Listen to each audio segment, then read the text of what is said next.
તો ગાઈસ તમારું સ્વાગત છે મારી યુટ્યુબ ચેનલમાં। તો આજનો વિડીયો છે કે બાબા સાહેબ આંબેડકર ઓપન યુનિવર્સિટીમાંથી અસાઇનમેન્ટ કઈ રીતે ડાઉનલોડ કરવા। તો અસાઇનમેન્ટ આવી ગયા છે। તો અસાઇનમેન્ટ આપણે કઈ રીતે ડાઉનલોડ કરશું, તો ફર્સ્ટ ઓફ ઓલ આપણે કોઈ પણ એક બ્રાઉઝર ખોલી લેશું। એમાં આપણે BAOU સર્ચ કરવાનું છે, બરાબર છે। સર્ચ કરશું એટલે આ સાઇટ ખુલી જશે, જેમાં આપણે આ ફર્સ્ટવાળી જે લિંક છે એના પર ક્લિક કરવાનું છે।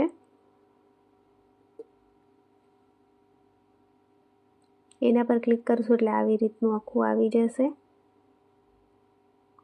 પછી એમાં નીચેની સાઈડ સ્ક્રોલ કરવાનું છે, પછી અહીંયા અસાઇનમેન્ટ્સ લખેલું છે અહીંયા, તો ત્યાં ક્લિક કરવાનું છે।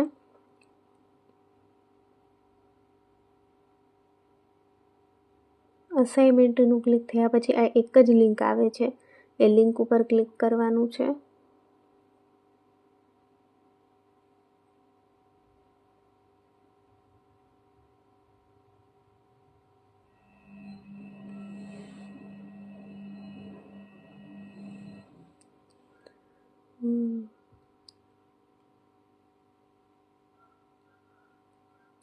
થોડી વાર લાગશે।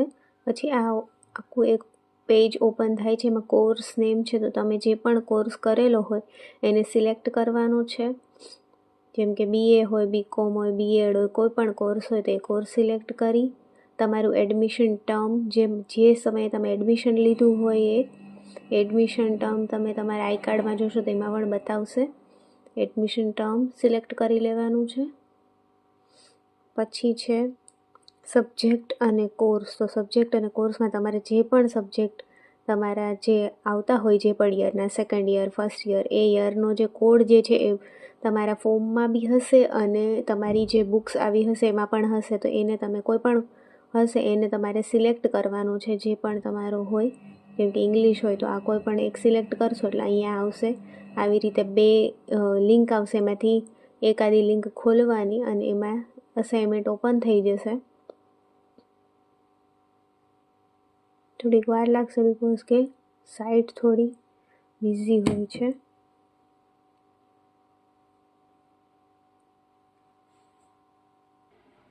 તો આવી રીતે પછી PDF આવી જશે, જોઈ શકો છો।